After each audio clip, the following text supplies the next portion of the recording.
বউ, সাবিলারে একটু ভালো কইরা কাঁচা হলুদ বাইটা লাগাই দাও তো। জি আম্মা, দেব তো।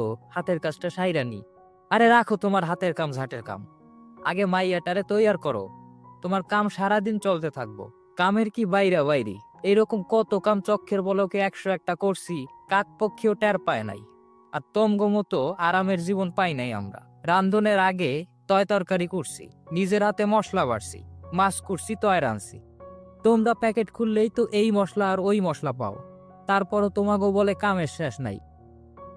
ওপাশে নীরব। সালেহা বেগম অধৈর্য হয়ে চেঁচালেন, কি কি করতাছো তুমি? রেজালাটা চুলায় আম্মা, যদি তলা ধইরা যায় তাই নামায়া সরতে চাইছিলাম। জাল ধিমা কইরা পাতিলের নিচে তাওয়া দিয়া দাও, কিচ্ছু হইব না। এক বাচ্চার মা হইয়া গেছো, অহনো কাম শিখো নাই। সালেহা বেগম গজগজ করতেই থাকলেন। নিহার দ্রুত হাতে রেজালার পাতিলা সরিয়ে ধিমে আঁচে তাওয়া বসিয়ে তার উপর পাতিলা বসিয়ে দিল।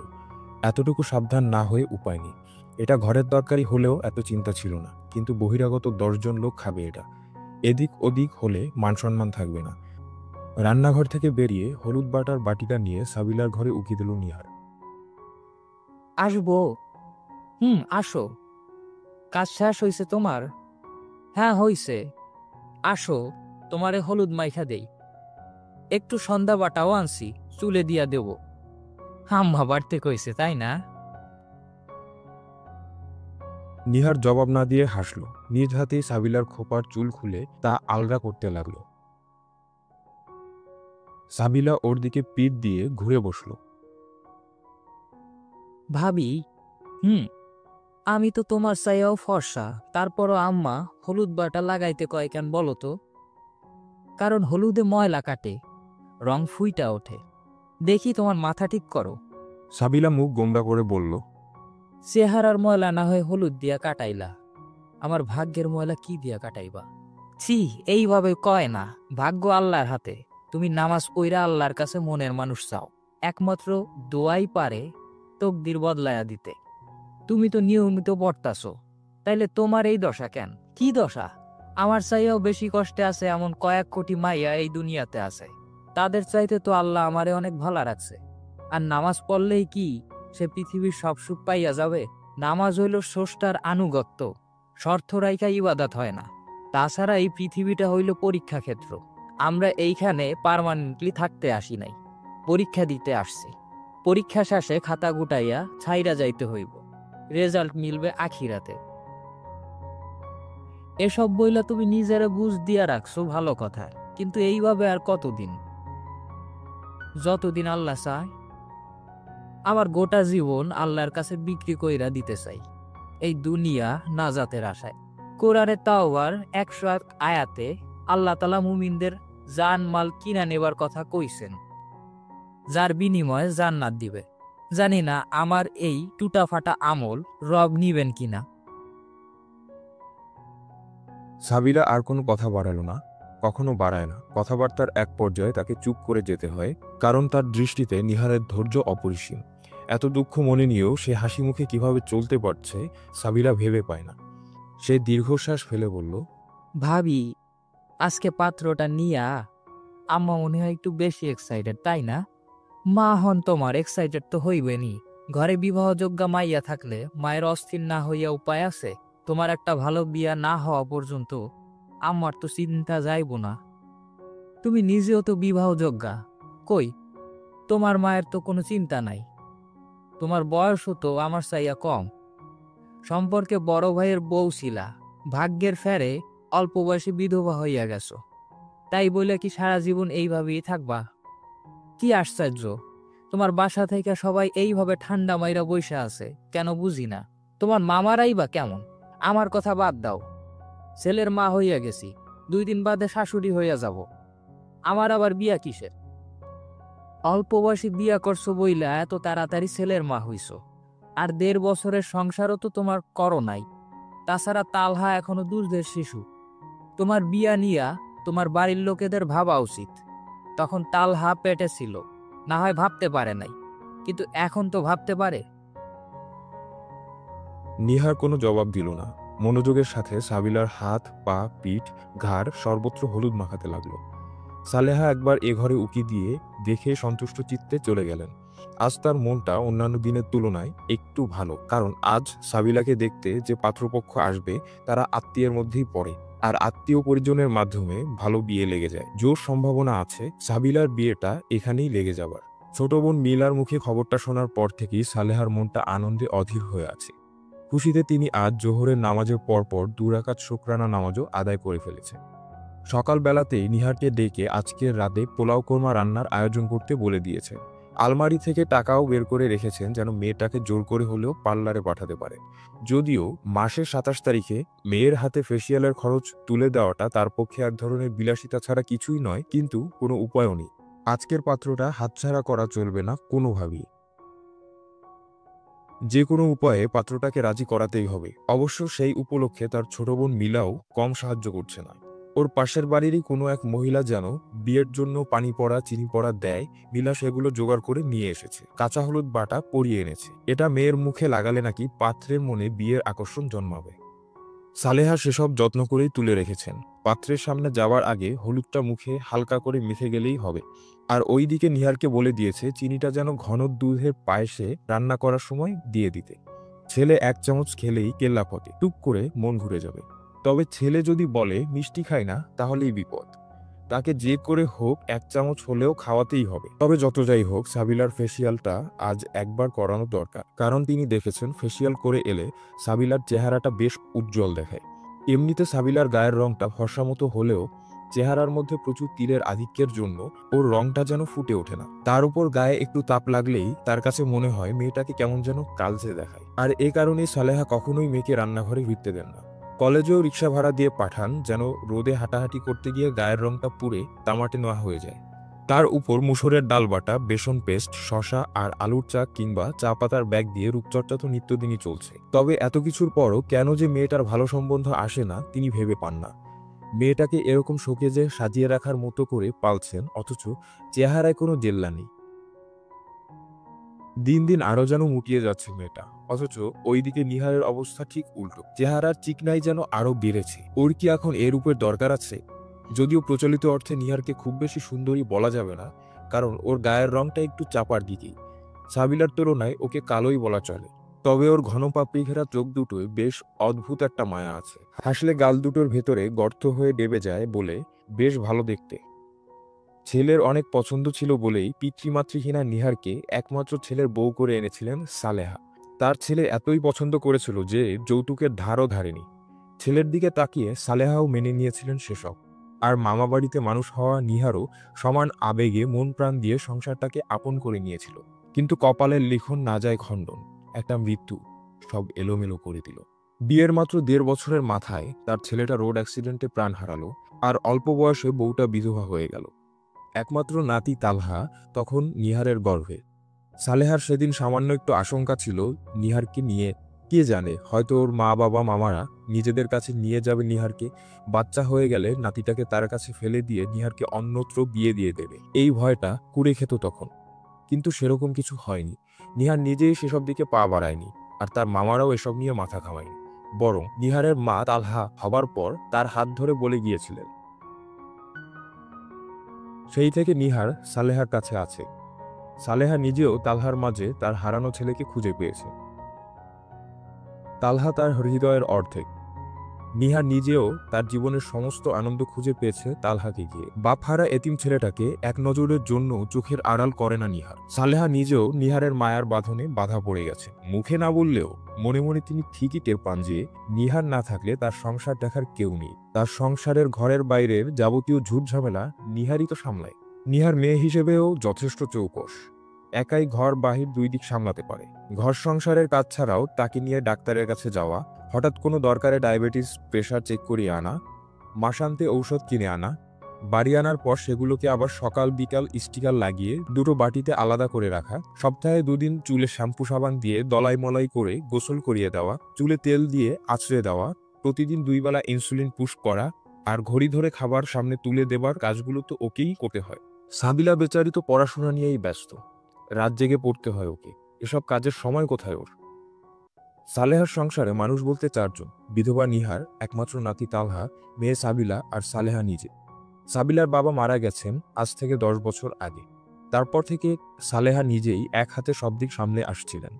ছেলেটাকে লেখাপড়া শিখিয়েছিলেন, ভালো চাকরি করছিল সে, বেঁচে থাকতে সংসারে তবু যতটুকু সচ্ছলতা ছিল। ওর মৃত্যুর পর থেকেই বেশ টানাটানির মধ্যে পড়ে গেছে সালেহার সংসার। বর্তমানে স্বামীর রেখে যাওয়া বাড়িটার এক অংশ ভাড়া দিয়ে কোনো রকম দিন কেটে গেলেও তাতে সচ্ছলতার রেশ নেই। একদিক সামলাতে গেলে আর একদিক উজাড়। এসব দেখে একদিন নিহার নিজেই শাশুড়ির অনুমতি নিয়ে স্থানীয় একটা কিন্ডারগার্টেনে চাকরি নিয়ে নিল। বেতন স্বল্প হলেও কাজ মাত্র 4 ঘন্টার, সকাল 8টা থেকে বেলা 12টা। ওই সময়টা তালহা ঘুমিয়ে থাকে। ও ঘুম থেকে ওঠে একেবারে 10:30 কি 11টার দিকে। ফলে সব দিক দিয়েই নিহারের সুবিধা। কেবল তালহাকে ওর ঘুম থেকে ওঠার পর থেকে 1-1.5 ঘন্টা একটু দেখে রাখতে হয়, এই যা। নিহার তালহার নাস্তার খাবার সব শাশুড়ির ঘরে রেখে যায়, যেন তালহা উঠলে ওকে নাস্তা খাওয়াতে কোনো অসুবিধা না হয়। তবে সালেহা এমনিতেই কড়াধাঁচের মহিলা হলেও তালহা তার বড় আদরের, ফলে চাকরিটা নিতে নিহারের কোনো অসুবিধা হয়নি। নিহার চাকরিটা নেওয়াতে ঘরের বিরাট সচ্ছলতা না এলেও কিছুটা বাড়তি স্বস্তি বয়ে এনেছে। নাতিটার অসুখ বিসুখে অন্তত পা গুটিয়ে বসে থাকতে হয় না। সংসারের ছোটখাটো প্রয়োজনে নিহার যথেষ্ট সাহায্য করে। সাবিলা নিজেও কিছু টিউশনি করে সংসারে সাহায্য করতে চেয়েছিল, কিন্তু সালেহা রাজি হননি। কারণ তাতে রোদে ধুলায় ওর গায়ের রংটাতে আরো ময়লা বসে যাবে। এমনিতেই তো সম্বন্ধ ঠিক আসে না, 2-4টা যাও বা আসে, তারা মেয়ে দেখে টেকে নাস্তা খেয়ে চলে যায়। তখন দেখা যাবে আর কেউই আসবে না। এসব ভয়ে সালেহা সাবিলাকে কলেজের বাইরে অন্য কোথাও অহেতুক ঘোরাঘুরি করতে দিতে নারাজ। তার কঠিন আদেশ হলো ক্লাস শেষে সোজা বাসায়। আজকের পাত্রটা সালেহার ছোট বোন মিলার শ্বশুর বাড়ির দিকের লোক। পাত্র মিলার স্বামীর মামাতো ভাইয়ের একমাত্র ছেলে। এতদিন দেশের বাইরে ছিল, গত মাসে দেশে এসেছে বিয়ে করার জন্য। বিয়ে করে 6 মাসের মধ্যেই নাকি বউ নিয়ে চলে যাবে। তাছাড়া ছেলের দিক থেকে নাকি কোনো চাওয়া পাওয়া নেই, ভালো সচ্চরিত্রের নামাজি মেয়ে হওয়া চাই। সব শুনে সালেহা সাবিলাকে বলে কয়ে জোহর, আসর, মাগরিব 3 ওয়াক্তের নামাজি পড়ালেন আজকে। অন্তত যেন বলতে পারেন তার মেয়ে নামাজি। সন্ধ্যার পরপরই পাত্রপক্ষ চলে এলো। সব মিলিয়ে 5 জন মানুষ। মিলা আর তার স্বামী তো আছেই, যেহেতু তাদের মাধ্যমেই পাত্রের এ বাড়িতে আসা। আর এসেছে মিলার মামাতো ভাসুর, যা অর্থাৎ ছেলের মা বাবা, ছেলের বোন আর ছেলে নিজে। সালেহা প্রচুর নাস্তার আয়োজন করেছে, বেশিরভাগ নাস্তাই হোমমেড। তবে তার জন্য নিহারকে অনেক খাটাখাটনি করতে হয়েছে। বেচারি স্কুল থেকে এসেই সেই যে রান্নাঘরে ঢুকেছে, সারাদিনে মাত্র 3 বার বেরিয়েছে। 2 বার নামাজের জন্য, 1 বার তালহাকে খাওয়াতে। মাগরিবের একটু আগে কাজ শেষ করে বসার ঘর ভালো করে পরিষ্কার করে মোছার কাজ শেষ করে এই অবেলাতেই গোসল করেছে সে। মেহমানদের নাস্তা গুছিয়ে সাবিলা ঘরে উকি দিয়ে দেখল সাবিলা একরকম তৈরি। সালেহা নিজে এসে এক ফাঁকি মেকে দেখে নিলেন। নিহারকে বললেন, অরে তৈরি কইরা মিলার সাথে বসার ঘরে পাঠায় দাও, তুমি নাস্তা নিয়ে আসো। আম্মা, আমি গিয়া কি করব? বাইরে পুরুষ মানুষদের সামনে আমার যাওয়া তো ঠিক হইব না। কেন? তুমি গেলে কি অসুবিধা? তোমারে তো আর দেখতে আসে নাই, তুমি হইলা গিয়া ভাবি। ননদদের জামাইরে মিষ্টি তো জোর কইরা তুমিই খাওয়াইবা। ওইটা কি আমি বা মিলা করতে পারমু যে ঢঙের কথা কও? পেশাল থুইয়া নাস্তা নিয়ে জলদি আসো। নিহার মন খারাপ করে রান্নাঘরে চলে এলো। দিনহীন মানুষদের মাঝে দিনের ছোটখাটো আহকামগুলো মেনে চলাও বড় কঠিন হয়ে পড়ে। দীর্ঘশ্বাস ফেলে নিহার সালোয়ার কামিজের উপরে একটা বড় হিজাব পরে নিল। তার উপর দিয়ে 3 পিসের ওড়নাও পেঁচিয়ে নিল। কাপা কাপা হাতে ট্রে নিয়ে যখন বসার ঘরে পা দিল, তখন শুনল ছেলের মা হাসি মুখে সাবিলাকে প্রশ্ন করছেন, মাশাআল্লাহ, খুব ভালো। কোন সাবজেক্টে অনার্স করছো?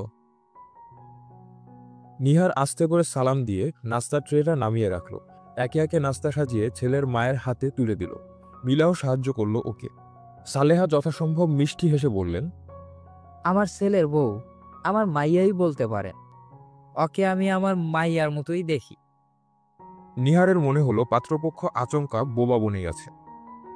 পাত্রের মা চুপচাপ খেলেন, কোনো মন্তব্য করলেন না। শুধু ছেলে একবার কেকের প্লেটটা বাড়িয়ে দিয়ে বলল, আপনিও নিন না আমাদের সাথে। রাতে খাবারের সময় হলে টেবিলে খাবার দিয়ে তালহাকে কোলে নিয়ে একপাশে সরে দাঁড়ালে ছেলের মা বললেন, তুমি তো বেশ গুণী, এই সব রান্না কি তুমি করছো? নিহার লজ্জা পেয়ে কিছু বলতে যাবার আগে সালেহা বললেন, ও আমার সাবিলা মিলা করছে। আমার সাবিলাও রান্নার ওস্তাদ, যে কোনো রেসিপি পাইলেই হইল, সাথে সাথে রান্না কইরা সবাইরে খাওয়াইবে। তাই নাকি? মাশাল্লাহ, আপনার মেয়ে তো বেশ গুণী। তামা তুমি আমাদের সাথে বসো। নিহার মৃদু হেসে বলল। না আন্টি, আপনারা বসেন, আমি তো আছি। মিলা নিজেই এবার পাত্রপক্ষের খাওয়া দাওয়ার দিকটা দেখল। যাবার আগে ওরা সাবিলার হাতে 2000 টাকা দিয়ে গেল। ছেলের মা মিলার কানে কানে বলে গেল, বাসায় গিয়া ফোন দিয়া মতামত জানাবে। সালেহা সেই রাতে ভালো করে ঘুমোতে পারলেন না। মিলা এরই মধ্যে ফোন করে জানিয়েছেন তার মামাতো ভাসুর আর যার হাবভাব নাকি পজিটিভ মনে হচ্ছে। আগামীকাল নাকি তারা মিলার বাড়িতে আসবেন বলে জানিয়েছেন। খবরটা শুনে সালেহার বুকের ভিতর ধুকধুক শুরু হয়ে গেছে। মনে মনে তিনি মেয়ের বিয়ের একটা খসড়া হিসাব করতে লেগে গেলেন। সকালে উঠে আজ নিহারকে নাস্তা বানাতে দিলেন না তিনি। হাসি মুখে বললেন, তুমি স্কুলে যাও গিয়া, আজ সাবিলারে বলুম নাস্তা বানাইতে। 2 দিন পরই তো পরের ঘরে যাইব, কাজ কাম শিখতে হইব না? পরে শাশুড়ির কথা শোনা লাগবো আমার মাইয়ার। সবাই কি আর আমার মতো সাহায্য করব নাকি? শেষ কথাটা নিহারের বুকে বিঁধলেও হাসি মুখে বোরকা নিকাব করে স্কুলে চলে গেল সে। ফিরল 12:30টায়। অন্য দিনের মতো স্কুল থেকে ফিরে বোরকা খুলে সংসারের কাজে নেমে পড়ল নিহার। তবে শাশুড়ির থমথমে মুখ দেখে কিছু জিজ্ঞাসা করার সাহস হলো না আর। কেন যেন মনে হচ্ছে তার মন মেজাজ সকালের মতো ভালো নেই। একটু আশঙ্কাও জাগলো মনে। এরা কি মানা করে দিল নাকি? ইস, বেচারি সাবিলা। শাশুড়ির জন্য এবার তার কষ্টই হতে লাগলো।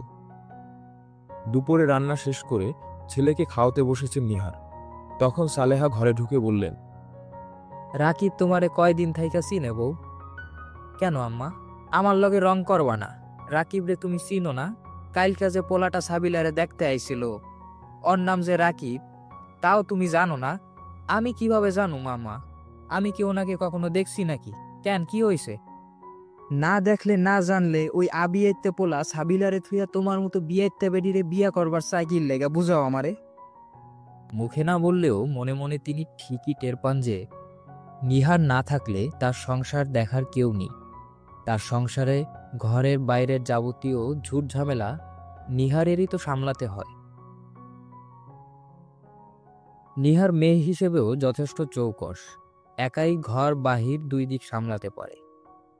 ঘর সংসারের কাজ ছাড়াও তাকে নিয়ে ডাক্তারের কাছে যাওয়া, হঠাৎ কোনো দরকারে ডায়াবেটিস প্রেশার চেক করিয়ে আনা, মাসান্তে ঔষধ কিনে আনা, বাড়ি আনার পর সেগুলোকে আবার সকাল বিকালের স্টিকার লাগিয়ে 2টো বাটিতে ভাগ করে রাখা, সপ্তাহে 2 দিন চুলে শ্যাম্পু সাবান দিয়ে দলাই মলাই করে তাকে গোসল করিয়ে দেওয়া, চুলে তেল দিয়ে চুল আঁচড়ে দেওয়া, প্রতিদিন 2 বেলা ইনসুলিন পুশ করা, ঘড়ি ধরে খাবার সামনে তুলে দেওয়া, এই কাজগুলো তো ওই করে দেয়।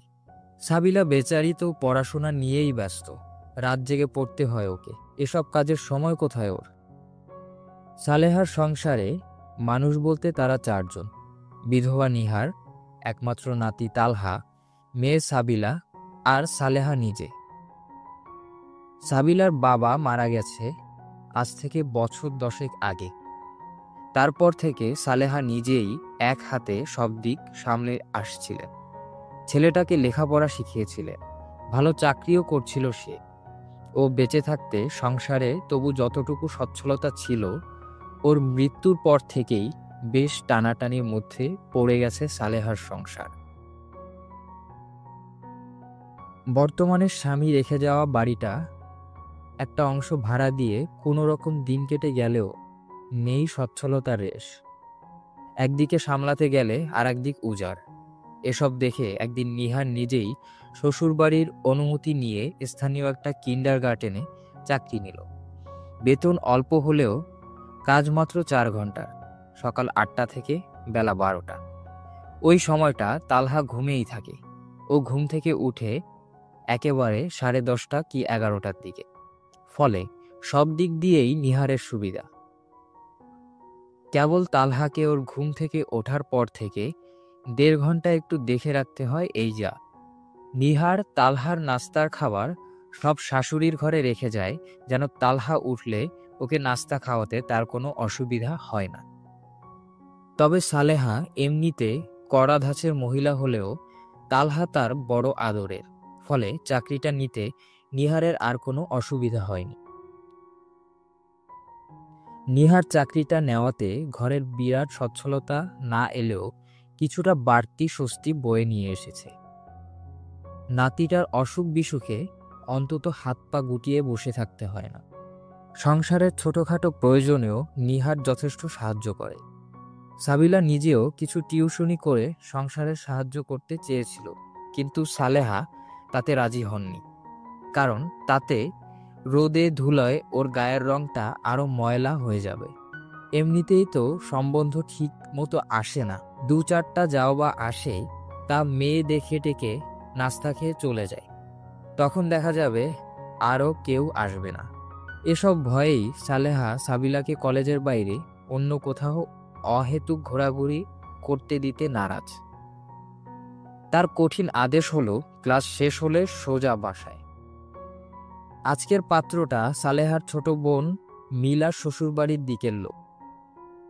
পাত্র মিলার স্বামীর মামাতো ভাইয়ের একমাত্র ছেলে। এতদিন দেশের বাইরে ছিল, গত মাস দেশে এসেছে বিয়ে করার জন্য। বিয়ে করে 6 মাসের মধ্যেই নাকি বউ নিয়ে চলে যাবে। তাছাড়া ছেলের দিক থেকে নাকি কোনো চাওয়া পাওয়া নেই। ভালো সচ্চরিত্রে নামাজি মেয়ে চায় তারা। সব শুনে সালেহা সাবিলাকে বলে কয়ে জোহর, আসর, মাগরিব 3 ওয়াক্তের নামাজি পড়ালেন আজকে, অন্তত যেন বলতে পারেন মেয়ে তার নামাজি। সন্ধ্যের পরপরই পাত্রপক্ষ চলে এলো।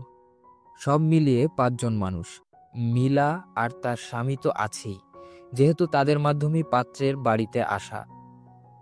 আর এসেছে মিলার মামাতো ভাসুর, যা অর্থাৎ ছেলের বাবা মা, ছেলের বোন আর ছেলে নিজে।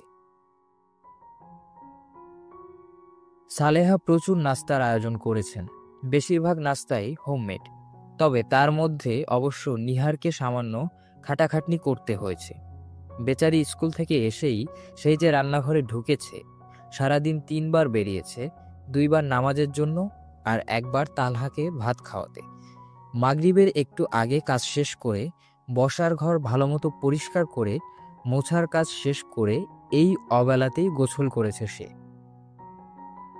মেহমানদের নাস্তা গুছিয়ে সাবিলার ঘরে উকি দিয়ে দেখল সাবিলা একরকম তৈরি হয়েই আছে। সালেহা নিজে এসে এক ফাঁকে মেয়েকে দেখে নিলেন।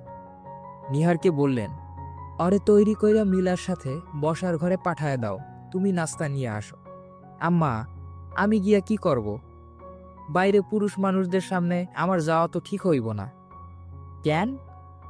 তুমি গেলে কি অসুবিধা? তোমারে তো আর দেখতে আসে নাই, তুমি হইলা গিয়া ভাবি। ননদদের জামাইরে মিষ্টি তো জোর কইরা তুমিই খাওয়াইবা। ওইটা কি আমি বা মিলা করতে পারমু যে ঢঙের কথা কও? পেশাল থুইয়া নাস্তা নিয়ে জলদি আসো, বলে সালেহা বেরিয়ে গেলেন। নিহার মন খারাপ করে রান্নাঘরে চলে এলো।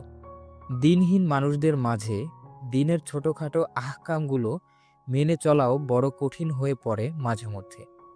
দীর্ঘশ্বাস ফেলে নিহার সালোয়ার কামিজের উপর দিয়ে একটা বড় হিজাব পরে নিল। তার উপর দিয়ে আবার 3 পিসের ওড়নাটা পেঁচিয়ে নিল। কাপা হাতে ট্রে নিয়ে যখন বসার ঘরে পা দিল, তখন শুনল ছেলের মা হাসি মুখে সাবিলাকে প্রশ্ন করছেন আর বলছেন, মাশাআল্লাহ, খুব ভালো। কোন সাবজেক্টে অনার্স করছো? নিহার আস্তে করে সালাম দিয়ে নাস্তার ট্রেটা নামিয়ে রাখল। একে একে নাস্তা সাজিয়ে ছেলের মায়ের হাতে তুলে দিল। মিলাও সাহায্য করল ওকে। সালেহা যথাসম্ভব মিষ্টি হেসে বললেন, আমার ছেলের বউ আমার মাইয়াই বলতে পারেন, ওকে আমি আমার মাইয়ার মতোই দেখি। নিহারের মনে হলো পাত্রপক্ষ যেন আচমকা বোবা বনে গেছে। পাত্রের মা চুপচাপ খেলেন, কোনো মন্তব্য করলেন না। শুধু ছেলে একবার কেকের প্লেটটা বাড়িয়ে ধরে বলল, আপনিও নিন না আমাদের সাথে। নিহার তর্ক না করে অনুরোধ রক্ষা করল। রাতের খাবারের সময় হলে টেবিলের খাবার দিয়ে তালহাকে কোলে নিয়ে একপাশে সরে দাঁড়ালে ছেলের মা বললেন, তুমি তো বেশ গুণী, এই সব রান্না কি তুমি করছো? নিহার লজ্জা পেয়ে কিছু বলতে যাবার আগেই সালেহা বললেন, ও আমার সাবিলা মিলা করছে। আমার সাবিলাও রান্নার ওস্তাদ, যে কোনো রেসিপি পাইলেই হইল, সাথে সাথে রান্না কইরা সবাইরে খাওয়াইবে। তাই নাকি? মাশাল্লাহ, আপনার মেয়ে তো বেশ গুণী। তামা তুমি আমাদের সাথে বসো, নিহারকে উদ্দেশ্য করে বললেন ছেলের মা। নিহার মৃদু হেসে বলল, না আন্টি, আপনারা বসেন, আমি তো আছি। মিলা নিজেই এবার পাত্রপক্ষের খাওয়া দাওয়ার দিকটা দেখল। যাবার আগে ওরা সাবিলার হাতে 2000 টাকা দিয়ে গেল। ছেলের মা মিলার কানে কানে বলে গেল, বাসায় গিয়া ফোন দিয়া মতামত জানাবে। সালেহা সেই রাতে ভালো করে ঘুমোতে পারলেন না। মিলা এরই মধ্যে ফোন করে জানিয়েছে তার মামাতো ভাসুর আর যার হাবভাব নাকি পজিটিভ মনে হচ্ছে। আগামীকাল সকালে তারা মিলার বাড়ি আসবেন এবং তাদের সিদ্ধান্ত জানাবেন। খবরটা শুনে সালেহার বুকের ভিতর ধুকধুক শুরু হয়ে গেছে। মনে মনে তিনি মেয়ের বিয়ের একটা খসড়া হিসাব করতে লেগে গেলেন। সকালে উঠে আজ নিহারকে নাস্তা বানাতে দিলেন না তিনি। হাসি মুখে বললেন, তুমি স্কুলে যাও গিয়া, আজ সাবিলারে বলুম নাস্তা বানাইতে। 2 দিন পরই তো পরের ঘরে যাইব, কাজ কাম শিখতে হইব না? পরে শাশুড়ির কথা শোনা লাগবো আমার মাইয়ার। সবাই কি আর আমার মতো সাহায্য করব নাকি? শেষ কথাটা নিহারের বুকে গিয়ে বিঁধলেও হাসি মুখে বোরকা নিকাব করে স্কুলের চলে গেল সে। ফিরল বেলা 12:30টায়। অন্যান্য দিনের মতো স্কুল থেকে ফিরে বোরকা খুলেই সংসারের কাজে নেমে পড়ল নিহার। তবে শাশুড়ির থমথমে মুখ দেখে কিছু জিজ্ঞাসা করার সাহস হলো না আর। কেন যেন মনে হচ্ছে মন মেজাজ সকাল থেকেই ভালো নেই। একটু আশঙ্কাও জাগলো মনে। এরা কি মানা করে দিল নাকি? ইস, বেচারি সাবিলা। শাশুড়ির জন্য এবার কষ্টই হতে লাগলো নিহারের। দুপুরের রান্না শেষ করে ছেলেকে খাওয়াতে বসেছে নিহার। তখন সালেহা ঘরে ঢুকে বললেন, রাকিব তোমারে কয়দিন থাইকা চিনে বউ? কেন আম্মা, আমার লগে রং করবা না? রাকিব রে তুমি চিনো না? কালকা যে পোলাটা সাবিলারে দেখতে আইছিল, ওর নাম যে রাকিব, তাও তুমি জানো না? আমি কিভাবে জানো মামা? আমি কি ওনাকে কখনো দেখছি নাকি? কেন, কি হইছে? না দেখলে না জানলে ওই আবিয়াইতে পোলা সাবিলারে থুইয়া তোমার মতো বিয়াইতে বেডিরে বিয়া করবার সাইকিল লেগা, বুঝাও আমারে।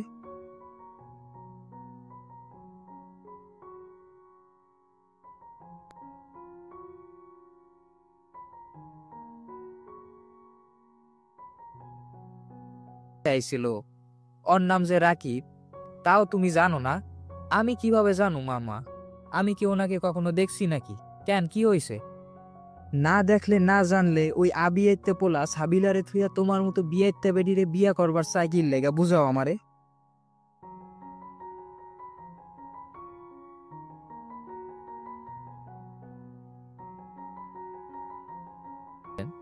'তুমি স্কুলে যাও গিয়া, আজ সাবিলারে বলুম নাস্তা বানাইতে। 2 দিন পরই তো পরের ঘরে যাইব, কাজ কাম শিখতে হইব না? পরে শাশুড়ির কথা শোনা লাগবো আমার মাইয়ার। সবাই কি আর আমার মতো সাহায্য করব নাকি?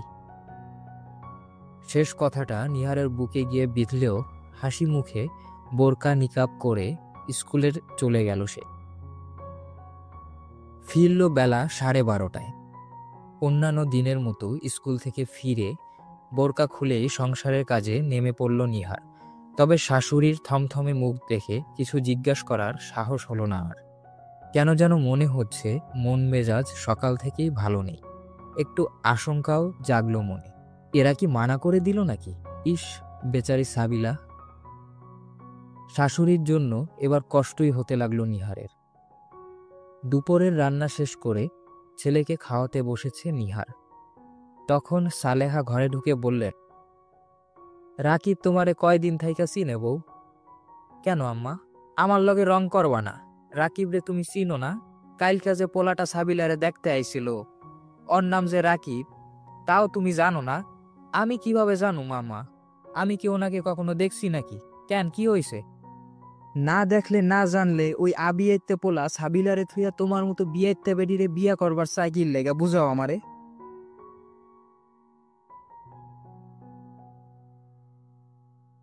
2 দিন পরই তো পরের ঘরে যাইব, কাজ কাম শিখতে হইব না? পরে শাশুড়ির কথা শোনা লাগবো আমার মাইয়ার। সবাই কি আর আমার মতো সাহায্য করব নাকি? শেষ কথাটা নিহারের বুকে গিয়ে বিঁধলেও হাসি মুখে বোরকা নিকাব করে স্কুলের চলে গেল সে। ফিরল বেলা 12:30টায়। অন্যান্য দিনের মতো স্কুল থেকে ফিরে বোরকা খুলেই সংসারের কাজে নেমে পড়ল নিহার। তবে শাশুড়ির থমথমে মুখ দেখে কিছু জিজ্ঞাসা করার সাহস হলো না আর। কেন যেন মনে হচ্ছে মন মেজাজ সকাল থেকেই ভালো নেই। একটু আশঙ্কাও জাগলো মনে। এরা কি মানা করে দিল নাকি? ইস, বেচারি সাবিলা। শাশুড়ির জন্য এবার কষ্টই হতে লাগলো নিহারের। দুপুরের রান্না শেষ করে ছেলেকে খাওয়াতে বসেছে নিহার। তখন সালেহা ঘরে ঢুকে বললেন, রাকিব তোমারে কয়দিন থাইকা চিনে বউ? কেন আম্মা, আমার লগে রং করবা না? রাকিব রে তুমি চিনো না? কালকা যে পোলাটা সাবিলারে দেখতে আইছিল, ওর নাম যে রাকিব, তাও তুমি জানো না? আমি কিভাবে জানো মামা? আমি কি ওনাকে কখনো দেখছি নাকি? কেন, কি হইছে? না দেখলে না জানলে ওই আবিয়াইতে পোলা সাবিলারে থুইয়া তোমার মতো বিয়াইতে বেডিরে বিয়া করবার সাইকেল লেগা, বুঝাও আমারে।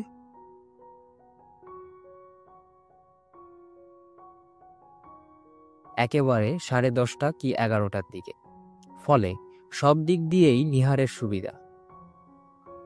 কেবল তালহাকে ওর ঘুম থেকে ওঠার পর থেকে 1.5 ঘন্টা একটু দেখে রাখতে হয়, এই যা। নিহার তালহার নাস্তার খাবার সব শাশুড়ির ঘরে রেখে যায়, যেন তালহা উঠলে ওকে নাস্তা খাওয়াতে তার কোনো অসুবিধা হয় না। তবে সালেহা এমনিতে কড়া ধাঁচের মহিলা হলেও তালহা তার বড় আদরের। ফলে চাকরিটা নিতে নিহারের আর কোনো অসুবিধা হয়নি। নিহার চাকরিটা নেওয়াতে ঘরের বিরাট সচ্ছলতা না এলেও কিছুটা বাড়তি স্বস্তি বয়ে নিয়ে এসেছে। নাতিটার অসুখ বিসুখে অন্তত হাত পা গুটিয়ে বসে থাকতে হয় না। সংসারের ছোটখাটো প্রয়োজনেও নিহার যথেষ্ট সাহায্য করে। সাবিলা নিজেও কিছু টিউশনি করে সংসারে সাহায্য করতে চেয়েছিল, কিন্তু সালেহা তাতে রাজি হননি। কারণ তাতে রোদে ধুলায় ওর গায়ের রংটা আরো ময়লা হয়ে যাবে। এমনিতেই তো সম্বন্ধ ঠিক মতো আসে না, 2-4টা যাও বা আসে, তা মেয়ে দেখে টেকে নাস্তা খেয়ে চলে যায়। তখন দেখা যাবে আরও কেউ আসবে না। এসব ভয়েই সালেহা সাবিলাকে কলেজের বাইরে অন্য কোথাও অহেতুক ঘোরাঘুরি করতে দিতে নারাজ। তার কঠিন আদেশ হলো ক্লাস শেষ হলে সোজা বাসায়। আজকের পাত্রটা সালেহার ছোট বোন মিলার শ্বশুরবাড়ির দিকের লোক। পাত্র মিলার স্বামীর মামাতো ভাইয়ের একমাত্র ছেলে। এতদিন দেশের বাইরে ছিল, গত মাস দেশে এসেছে বিয়ে করার জন্য। বিয়ে করে 6 মাসের মধ্যেই নাকি বউ নিয়ে চলে যাবে। তাছাড়া ছেলের দিক থেকে নাকি কোনো চাওয়া পাওয়া নেই। ভালো সচ্চরিত্রে নামাজি মেয়ে চায় তারা। সব শুনে সালেহা সাবিলাকে বলে কয়ে জোহর, আসর, মাগরিব 3 ওয়াক্তের নামাজি পড়ালেন আজকে, অন্তত যেন বলতে পারেন মেয়ে তার নামাজি। সন্ধ্যের পরপরই পাত্রপক্ষ চলে এলো। সব মিলিয়ে 5 জন মানুষ। মিলা আর তার স্বামী তো আছেই, যেহেতু তাদের মাধ্যমেই পাত্রের বাড়িতে আসা। আর এসেছে মিলার মামাতো ভাসুর, যা অর্থাৎ ছেলের বাবা মা, ছেলের বোন আর ছেলে নিজে। সালেহা প্রচুর নাস্তার আয়োজন করেছেন, বেশিরভাগ নাস্তাই হোমমেড। তবে তার মধ্যে অবশ্য নিহারকে সামান্য খাটাখাটনি করতে হয়েছে। বেচারি স্কুল থেকে এসেই সেই যে রান্নাঘরে ঢুকেছে, সারাদিন 3 বার বেরিয়েছে, 2 বার নামাজের জন্য আর 1 বার তালহাকে ভাত খাওয়াতে। মাগরিবের একটু আগে কাজ শেষ করে বসার ঘর ভালোমতো পরিষ্কার করে মোছার কাজ শেষ করে এই অবেলাতেই গোসল করেছে সে। মেহমানদের নাস্তা গুছিয়ে সাবিলার ঘরে উকি দিয়ে দেখল সাবিলা একরকম তৈরি হয়েই আছে। সালেহা নিজে এসে এক ফাঁকে মেয়েকে দেখে নিলেন। নিহারকে বললেন, আরে তৈরি কইরা মিলার সাথে বসার ঘরে পাঠায় দাও, তুমি নাস্তা নিয়ে আসো। আম্মা, আমি গিয়া কি করব? বাইরে পুরুষ মানুষদের সামনে আমার যাওয়া তো ঠিক হইব না। কেন? তুমি গেলে কি অসুবিধা? তোমারে তো আর দেখতে আসে নাই, তুমি হইলা গিয়া ভাবি। ননদদের জামাইরে মিষ্টি তো জোর কইরা তুমিই খাওয়াইবা, ওইটা কি আমি বা মিলা করতে পারমু যে ঢঙের কথা কও? পেশাল থুইয়া নাস্তা নিয়ে জলদি আসো, বলে সালেহা বেরিয়ে গেলেন। নিহার মন খারাপ করে রান্নাঘরে চলে এলো। দিনহীন মানুষদের মাঝে দিনের ছোটখাটো আহকামগুলো মেনে চলাও বড় কঠিন হয়ে পড়ে মাঝে মধ্যে। দীর্ঘশ্বাস ফেলে নিহার সালোয়ার কামিজের উপর দিয়ে একটা বড় হিজাব পরে নিল। তার উপর দিয়ে আবার 3 পিসের ওড়নাটা পেঁচিয়ে নিল। কাপা হাতে ট্রে নিয়ে যখন বসার ঘরে পা দিল, তখন শুনল ছেলের মা হাসি মুখে সাবিলাকে প্রশ্ন করছেন আর বলছেন, মাশাআল্লাহ, খুব ভালো। কোন সাবজেক্টে অনার্স করছো? নিহার আস্তে করে সালাম দিয়ে নাস্তার ট্রেটা নামিয়ে রাখল। একে একে নাস্তা সাজিয়ে ছেলের মায়ের হাতে তুলে দিল। মিলাও সাহায্য করল ওকে। সালেহা যথাসম্ভব মিষ্টি হেসে বললেন, আমার ছেলের বউ আমার মাইয়াই বলতে পারেন, ওকে আমি আমার মাইয়ার মতোই দেখি। নিহারের মনে হলো পাত্রপক্ষ যেন আচমকা বোবা বনে গেছে। পাত্রের মা চুপচাপ খেলেন, কোনো মন্তব্য করলেন না। শুধু ছেলে একবার কেকের প্লেটটা বাড়িয়ে ধরে বলল, আপনিও নিন না আমাদের সাথে। নিহার তর্ক না করে অনুরোধ রক্ষা করল। রাতের খাবারের সময় হলে টেবিলের খাবার দিয়ে তালহাকে কোলে নিয়ে একপাশে সরে দাঁড়ালে ছেলের মা বললেন, তুমি তো বেশ গুণী, এই সব রান্না কি তুমি করছো? নিহার লজ্জা পেয়ে কিছু বলতে যাবার আগেই সালেহা বললেন, ও আমার সাবিলা মিলা করছে। আমার সাবিলাও রান্নার ওস্তাদ, যে কোনো রেসিপি পাইলেই হইল, সাথে সাথে রান্না কইরা সবাইরে খাওয়াইবে। তাই নাকি? মাশাআল্লাহ, আপনার মেয়ে তো বেশ গুণী। তামা তুমি আমাদের সাথে বসো, নিহারকে উদ্দেশ্য করে বললেন ছেলের মা। নিহার মৃদু হেসে বলল, না আন্টি, আপনারা বসেন, আমি তো আছি। মিলা নিজেই এবার পাত্রপক্ষের খাওয়া দাওয়ার দিকটা দেখল। যাবার আগে ওরা সাবিলার হাতে 2000 টাকা দিয়ে গেল।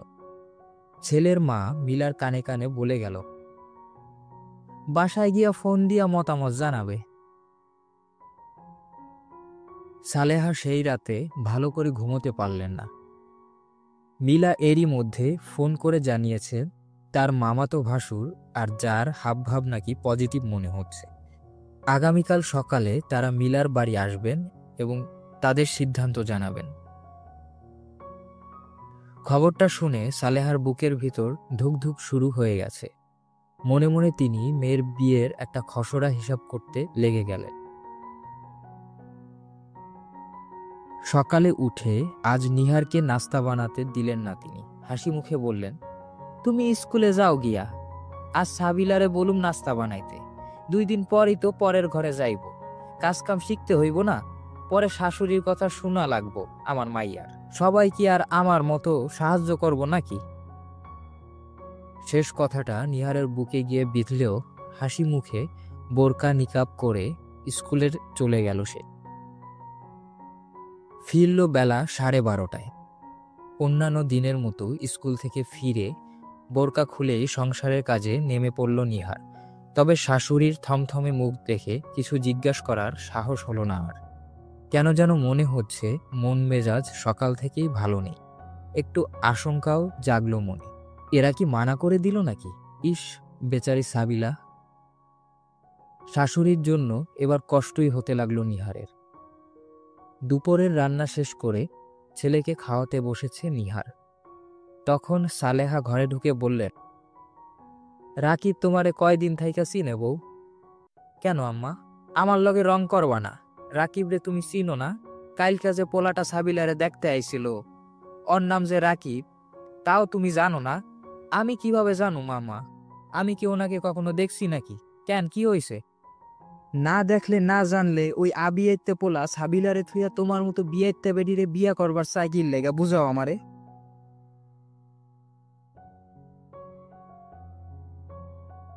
এবার কষ্টই হতে লাগলো নিহারের। দুপুরের রান্না শেষ করে ছেলেকে খাওয়াতে বসেছে নিহার। তখন সালেহা ঘরে ঢুকে বললেন, রাকিব তোমারে কয়দিন থাইকা চিনে বউ? কেন আম্মা, আমার লগে রং করবা না? রাকিব রে তুমি চিনো না? কালকা যে পোলাটা সাবিলারে দেখতে আইছিল, ওর নাম যে রাকিব, তাও তুমি জানো না? আমি কিভাবে জানো মামা? আমি কি ওনাকে কখনো দেখছি নাকি? কেন, কি হইছে? না দেখলে না জানলে ওই আবিয়াইতে পোলা সাবিলারে থুইয়া তোমার মতো বিয়াইতে বেডিরে বিয়া করবার সাইকিল লেগা বুঝাও আমারে।